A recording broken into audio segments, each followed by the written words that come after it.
Kristo, tumsifie Yesu Kristo. Kristo.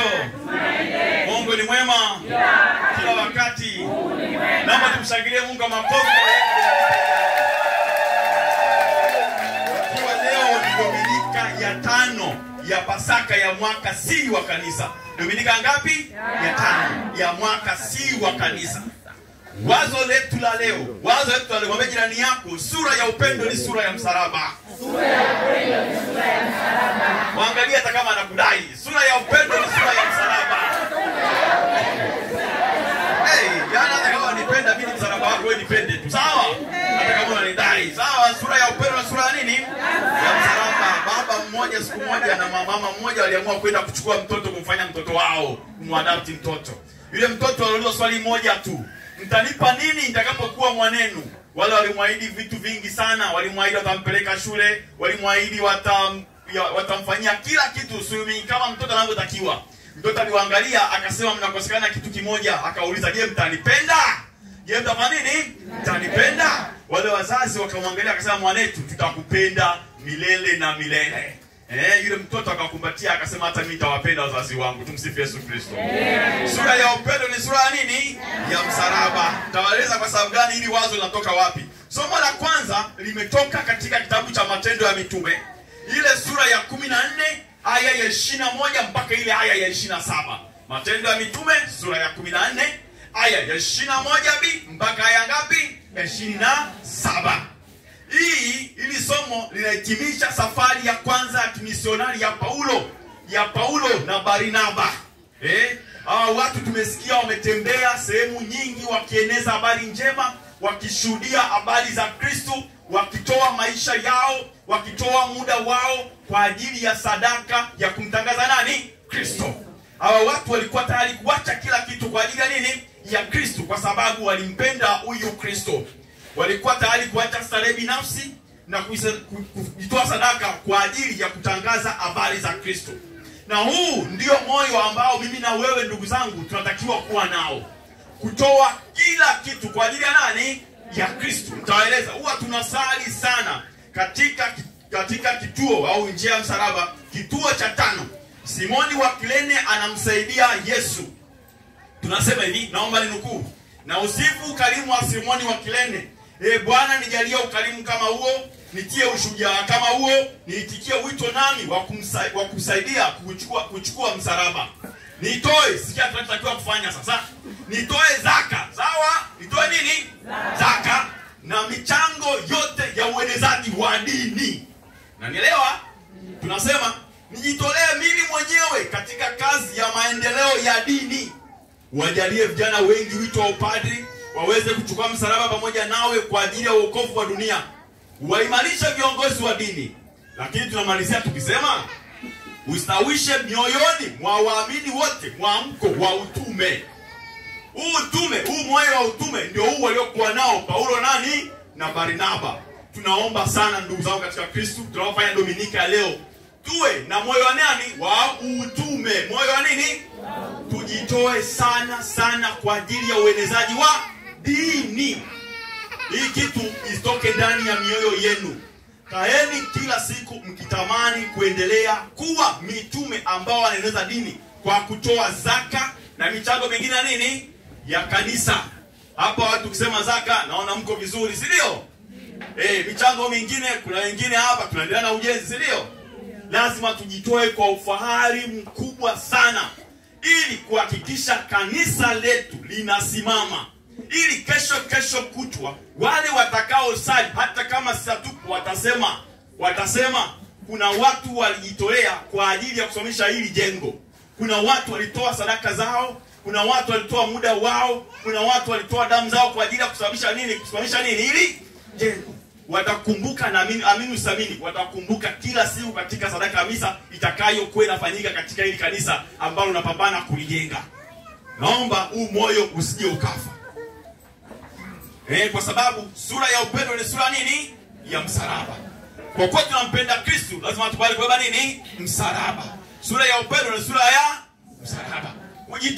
Kujitoa kwa ajili ya mambo ya dini si jambo jepesi, ni msalaba. Lakini kwa kuwa tunapenda dini yetu, kwa kuwa tunapenda imani yetu, lazima kubeba msalaba vizuri na kujitoa kwa ajili ya uenezaji wa dini. Somo la pili, kitabu cha Ufunuo ile sura ya 21 aya kwanza mpaka ya 5a. Hiki kama nilivyoeleza ni kitabu ambacho kilikuwa kinaandikwa. Maneno yalikuwa yanaandikwa na Yohane akiwa katika kisiwa cha Patmos amefungwa, ili kuwatia moyo wa Kristo waliokuwa wanapitia dhiki kuu.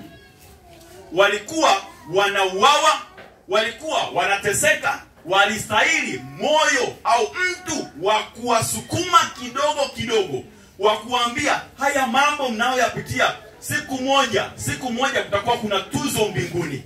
Tumesikia leo hawa watu walikuwa katika hali gani?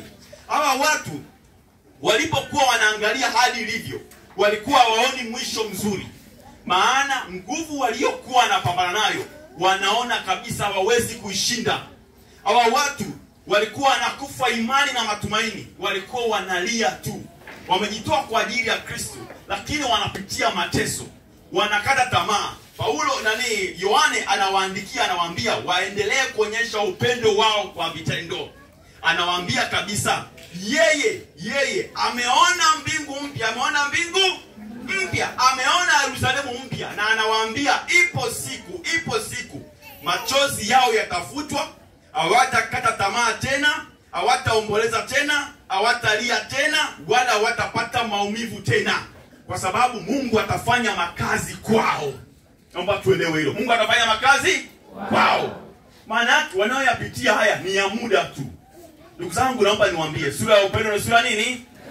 Ya msalaba. Ukristo una gharama zake.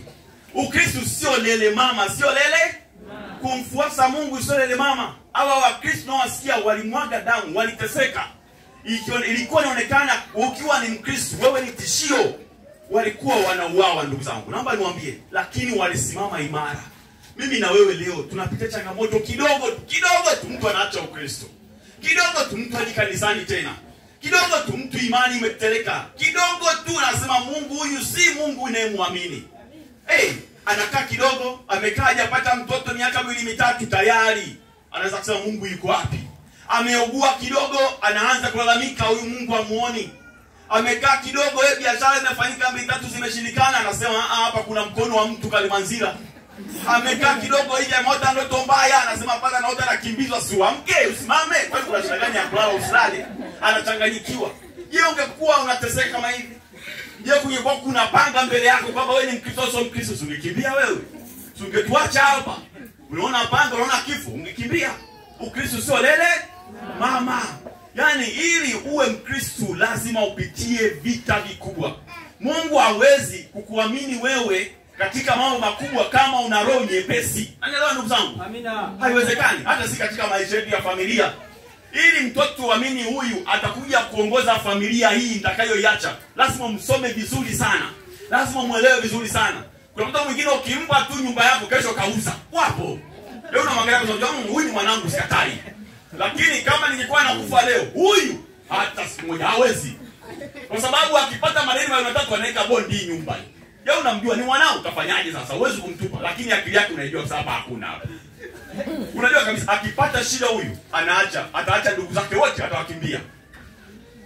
Ili umwamini kama tu mtoto wako, ili umwamini lazima umsome, ujue huyu anaweza kuvumilia, huyu anaweza kusimama, huyu ana misimamo yake. Sasa ndio unaisikia tu akiongea na wenzake unasema haka katoka na msimamo wake. Haka katoka na akili. Lakini ukaambii kwa sababu utamgombanisha na wenzake, lakini kichwani mwako unasema hapa nina jembe kimoyomoyo na na Mungu ni hivyo. Anakuangalia wewe, anajua hapa kuna mtu hapa. Ili akupe madaraka makubwa, ili akuamini kwa makubwa, lazima uwe na wewe nini? Ngumu. Sio kidogo tunalialia umeama kanisa hili, umeenda kanisa hili, si umeenda kwa nani? Maombezi hapa, maombezi hapa. Ya nini? Ndugu katika Kristo. Amina. Lazima uwe mtu wa kusimama imara. Lazima uwe na moyo wa ujasiri. Kwamba iwe mvua, iwe jua, iwe giza, iwe mwanga, mimi nitabaki kwa nani? Mkristo tu. Kufa tutakufa wote. Enda unasali au usali unafanya hivi, tutakufa nini? Wote. Kama kufa lazima mimi nife katika imani yangu hii moja ya Kristo katika kanisa moja takatifu Katolika nini? Amitume. Iwe mvua iwe jua. Basi mojaambia hivyo na Mungu atakuamini kwa makubwa zaidi. Amina. Msifu Yesu Kristo. Amina. Kama niwaambie hivi. Na hiki ndicho sasa tunakisikia katika somo la Injili. Yesu anasisitiza upendo mkubwa sana. Upendo mkubwa sana. Upendo mkubwa sana. Upendo, na huu upendo anauona kabisa uanzie ndani mwetu. Ndani mwetu. Ili kwa sababu tukianza kupendana sisi kwa sisi, tutampenda na yeye. Unanielewa Tukipendana sisi kwa sisi tutampenda nani? Na yeye. Naomba niwaambie kitu fulani ambapo muweze kuelewa vizuri. Tumesikia baada ya Yuda kuondoka. Baada ya Yuda kuondoka. Hii mnafahamu kabisa. Ilikuwa ni ile kipindi cha Alhamisi Kuu. Mnakumbuka? Alhamisi Kuu. Wakati wa karamu ya mwisho. Yesu anawaambia amri mpya ninawapa. Amri mpya ninawapa. Mpendane ninyi kwa ninyi. Naomba akisema amri mpya nawapa, maana yake kuna amri ya wapi? Ya zamani. Unaelewa? Kwa kila kawaida kabisa. Mtu akisema kuna amri mpya, maana yake kuna amri ya nini? Ya zamani. Maana yake nini? Amri ya zamani ilisemaje? Ilisema hivi, Shema Israeli, wa haibitaya et Yahweh Eloheka. Bekali na babeka, ubekali na pseka, ubekali moedeka.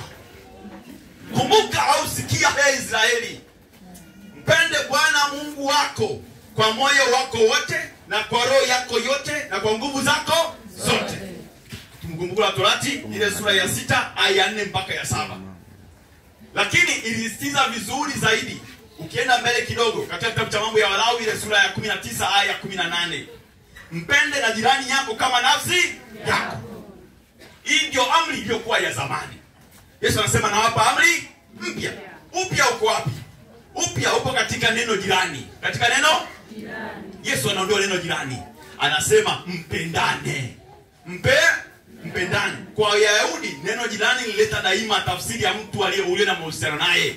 Udugu wa damu, ukoo, urafiki au taifa. Mtu wa nje akujumlishwa katika swala zima la upendo. Hivyo Yesu alifuta, alisema kama wote sasa, awe Myahudi awe yote yule, mpendane.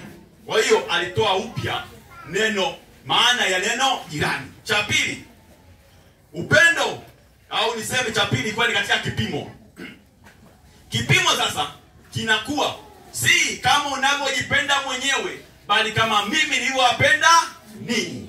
Kwa sababu ukisema kama unavyojipenda mwenyewe, kuna watu hawajipendi. Naelewa? Kuna watu wafanye nini? Hajipendi. Sisemi hapa, lakini lazima ujipende. Lazima ufanye nini? Ujipende, upendeze. Yaani upendeze mwenyewe. Sawa? Ukate nywele zako vizuri, japo zako zimekuwa kubwa zinaondoka. Sawa? Lakini ukate nywele vizuri, uvae vizuri, si ndio? Ukae sehemu kidogo, joy kidogo, hebu ujipende. Maisha ni yako mwenyewe, sawa? Ukiamka asubuhi angalia kwenye kioo mwenyewe useme kweli Mungu fundi. Sawa? Wewe mwenyewe. Sawa? Lazima ifike wakati ujipende wewe mwenyewe. Ujionee huruma wewe mwenyewe. Muda wote unalia, unasema hapana, siwezi kulia bwana. Kwani nijitese? Nimezaliwa peke yangu, nitakufa peke yangu. Wacha ni enjoy maisha yangu. Ujipende wakati fulani. Ujionee huruma mwenyewe. Pia ukae peke yako ujiangalie, sema mimi najipenda bwana. Yaani sawa, tumsifu Yesu Kristo. Lakini naomba niambie, kuna watu wajipendi. Yaani kuna mtu unamwona yupo hata kutembea kwake anaenda hivi. Sasa vipi? Wewe hajipendi. Unamuuliza vipi, anasema ana njaa. Una njaa, umeshindwa kula, hata mua. Anajikalisha njaa, anafanya. Sasa huyo mtu kusema akupende kama anavyojipenda wewe mwenyewe, atakunyanyasa huyu. Utashinda njaa, hata kanguo kazuri utakuwa nako. Sio? Mama saa nyingine mama, usitegemee ununue kila nguo, sawa?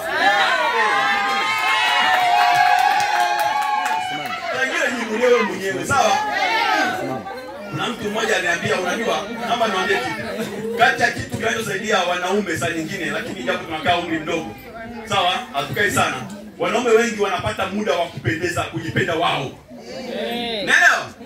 Yaani anaweza kaa na rafiki zake, akaenjoy, akapiga story, akakaa viti virefu. Yaani akaenjoy. Wanaume Mungu ametujalia hiyo na Mungu atubariki sana siku zote, sawa? Yaani mambo ya kama hivi kichwani, baba anaondoka taratibu, anatafuta sehemu, anaenjoy. Yaani anaangalia tu maisha, anaangalia ulimwengu, mnajua wenyewe watu wanasema mshanielewa. Sawa, anakaa, anafurahia nafsi yake. Lakini sasa mama, unakaa nyumbani peke yako, unalia na watoto, unafanya hivi, ukitoka unasema nitaulizwa, hauwezi kana na watoto kuongea hata story mbili tatu, unaogopa, mwisho unakuwa na stress. Baba anarudi, tayari stress imepungua kidogo. Sawa, amejipenda. Kwa hiyo naomba hata mama, sawa? Tenga muda wa kujipenda wewe mwenyewe. Hata kama huwezi kwenda mbali, chukua kinywaji kidogo kanako nyumbani. Enjoy. Yaani ondoa stress, taratibu ondoa nini? Stress. Maisha haya hayataisha kwa pambano yake mpaka mwisho. Kwa hiyo lazima ujipende mwenyewe. Ukijipenda wewe utampenda na mwingine. Amina. Kama baba unajipenda mwenyewe, mpenda na mke wako, mtoe basi. Sawa? Kama unapenda kununua nguo nzuri kwa ajili yako, umnunulie na yeye. Kama unanunua kiatu kwa ajili yako, mnunulie na mtoto basi kiatu. Hata kiatu huna. Yaani unakuta mtu anarudi nyumbani namna hii, mikono mitupu hivi. Mwanaume wa kweli ndio anayekuja mikono ikiwa mizito.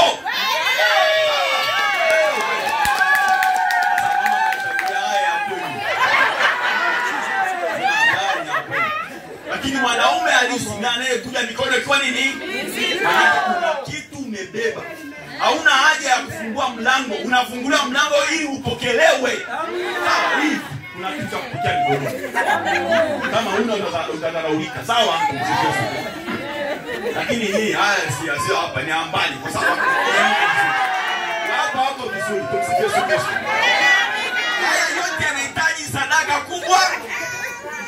Sura ya upendo ni sura nini? Ya msalaba. Kwa sababu gani? Nitaambia kwa haraka vitu vitatu. Vya haraka vitu vingapi? Vitatu. Msalaba una sura chanya, upendo una sura chanya. Msalaba unaangalia mazuri ya mtu. Msalaba unaangalia mazuri ya mtu.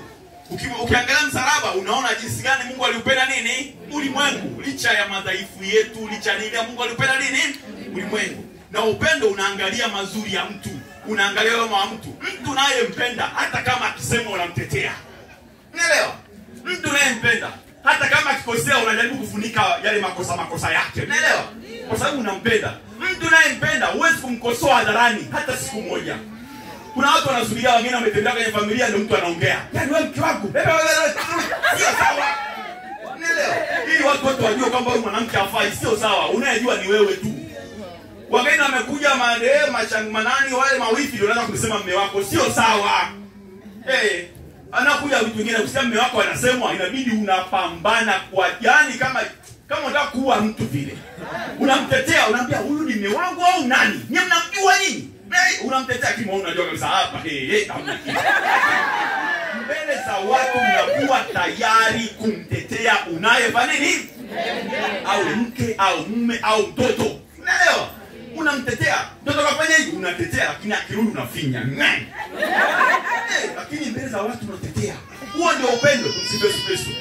Baba mmoja siku moja alimwambia mama mmoja, baba mmoja yani ilikuwa hivi, baba mmoja siku moja alimwambia mke wake, anasema mke wangu, yani acha tu. Wangeweko wanawake wote sasa hivi. Wakakaa hapo, wakasema nichague. Licha ufupi wako mimi ningekuchagua wewe. Kabisa yani. Mama akasema hata mimi mume wangu. Wangekuwa wanaume wote hapa, licha kitambi chako mimi ningekuchagua wewe. Baba akasema urefu ni kazi ya Mungu, ufupi ni kazi ya Mungu, kitambi ni juhudi binafsi. Sura ya upendo ni sura ya msalaba. Sura ya upendo sura nini? Ya msalaba. Upendo na sura chanya, msalaba na sura chanya. Naomba niwaambie, upendo ni kitambulisho, msalaba ni kitambulisho ya pili. Upendo ni kitambulisho, msalaba nini? Ni kitambulisho. Unajua makanisa na vijana msalaba, si ndio? Ndio. Ni kitambulisho. Tunasema pale ni kanisa, ni wa Kristo wale, si ndio? Makaburi yana kitambulisho. Tunasema hapa kasi kwa nani? Mkristo. Ni nini? Ni kitambulisho. Naomba niwaambie, jumuiya zetu zina misalaba, si ndio? Watu wakipita kwa mbali wanasema pale kuna Wakristo wanasali, si ndio? Ndio. Ni kitambulisho. Nyumba zetu zina misalaba, si ndio? Mtu akiingia nyumbani anasema hapa kuna Mkristo hapa, si ndio? Wengine kwenye magari, wengine wamevaa rozari vizuri. Mtu anasema nani huyu? Ni Mkristo. Msalaba ni nini? Ni kitambulisho. Tumesikia leo, mkipendana watu watajua ninyi wanafunzi wangu. Maana yake mkipendana, mkiwa na upendo, watu watajua ninyi ni wa Kristo. Ni wanafunzi wa nani? Ni utambulisho. Naomba niwaambie kwa sababu gani. Ukivaa hata pete yako vizuri na nini, kuna watu wengine, ukivaa pete vizuri, mtu atasema huyu ameoa, si ndio? Si ndio? Ni kitambulisho, si ndio? Sasa kuna wale wanatoaga ile pete, lakini kuna karama huwa kanabakiji hapa. Kana wasumbuaga wengine, poleni, sawa? Ni watamani akafute, sawa? Hawa kikaa na picha kidole hivi. Yaani mtu anakaa hivi, baba umeoa? Unajua of course kwamba nimeoa ila sio kivile, sawa? Nimeoa lakini sio anaomba kitambulisho. Pete ni kitambulisho. Leo ukiamka asubuhi uone kuhusu pete yako ni nini? Ni kitambulisho. Na lazima ukipende kitambulisho chako, si ndio? Ni kitambulisho. Saa nyingine ukitembea sehemu, ukakaa ukasema wewe ni nani? Mimi naitwa Mr. Flani, si ndio? Na wewe ni nani? Mimi ni Mrs. Flani, si ndio? Ni nini? Ni kitambulisho. Lazima ujisikie fahari kuitambulisha wewe ni mke wa fulani, ni mume wa nani? Wa fulani. Kwa sababu nini? Ni lakini naomba niambie kitambulisho kina gharama zake. Sawa? Kitambulisho kina nini? Kina gharama zake. Kitambulisho lazima ukipambanie. Sawa? Kitambulisho lazima ufanye nini? Ukipamba. Inawezekani ukajitambulisha tu mimi ni Mr. Fulani, lakini hautimizi majukumu yanayofanya uwe Mr. Fulani. Tumsifu Yesu Kristo. Lazima wakati mwingine wewe kama Mr. utimize majukumu ya nani? Ya Mr. Unaelewa? Kitambulisho jamani kinapambaniwa, sawa Simesikia utambulisho wa Kristo unapambaniwa, si ndio? Na lazima niwaambie kitu kingine, kitambulisho kinalindwa. Kinafanya nini? Kinafanya nini? Kinalindwa. Lazima ulinde huo utambulisho wako kwa gharama nini? Kubwa. Niliwaambia mwanzoni, saa ingine jipende, sawa Ukijipenda, yani naomba niwaambie, ukijipenda wakati mwingine utambulisho ule unabaki. Unafanya nini? Naomba niwaambie kitu hiki ambacho mchelewe. Wewe tulikutana wakati ukiwa vizuri, si ndio? Yaani baada ya kuona kidogo umeshakuwa mbunge mkubwa. Sio sawa, hata ujipendi. Unaelewa? Lazima ubaki vile sawa? Utazima. Sawa? Msifu Yesu Kristo. Ni kitambulisho. Hicho kitambulisho lazima ufanye nini? Ukipende. Kitambulisho lazima ufanye nini? Ukilinde. Tumsifu Yesu Kristo. Naomba niambie wazo lingine. La mwisho. Msalaba una sura ya mzigo, upendo una sura ya nini? Msalaba una sura ya mzigo, upendo una sura ya nini?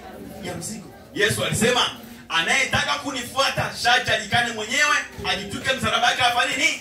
Anifuate. Injili ya Mathayo ile sura ya 16 aya 24 mpaka 25 au Luka sura ya 9 aya 23. Katika kituo cha njia ya msalaba tunasali, Yesu wangu mkarimu, mimi pia ninao msalaba wangu, jirani zangu, sikia, mwenzangu wa ndoa, watoto wangu, wazazi wangu, haya yote ni msalaba. Lakini tunataka tuwapende, si ndio? Tuwapende majirani. Kuna majirani ni visirani, si ndio? Ni mizigo. Kuna majirani na maneno, ni mizigo. Kuna majirani unajutia kuwa naye karibu, ni mzigo. Kuna majirani hawakosiani, pepeche ni mzigo. Lakini lazima tuwapende. Kuna majirani tunasema hii jirani kaniroga, ni mzigo, beba. Sawa? Lazima tufanye nini? Tuwapende. Mwenzangu wa ndoa, kuna wanaume akija amelewa, ni mzigo, beba. Sawa? Kuna mwanamke ukifika nyumbani kanuna ujui kwa nini, beba, ni mzigo. Mpaka uanze kuuliza kwa nini umenuna mke wangu, umefanya hivi, ni mzigo, fanya nini? Beba. Watoto wengine ni mzigo, beba. Ni nini? Ni mzigo, lakini lazima fanya nini? Ubebe. Mtoto mwingine darasani haelewi, ni mzigo, beba. Mtoto mwingine unajua kabisa huyu ndugu yangu hapa yani basi tu. Lakini mzigo fanya nini?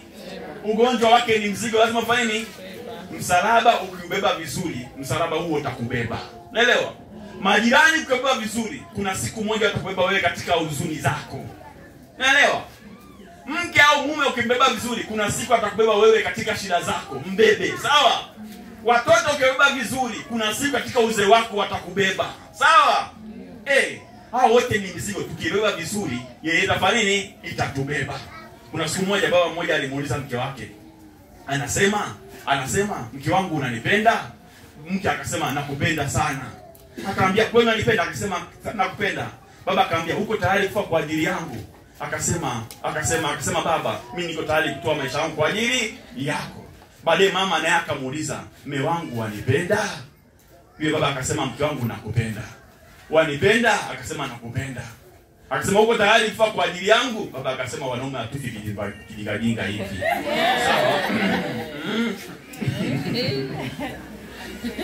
Sawa. Lakini yote nasema hivi kuonyesha kwamba sura ya upendo ni sura nini? Ya msalaba. Unayempenda lazima uwe tayari kujitoa kwa ajili yake usiku na mchana. Lakini kikubwa, unayempenda piga magoti usiku na mchana kwa ajili yake. Fanya nini? Piga magoti kwa ajili ya mke wako, watoto wako, kwa ajili ya familia yako usiku na nini? Na mchana. Sura ya upendo ni sura ya msalaba. Mungu awabariki sana.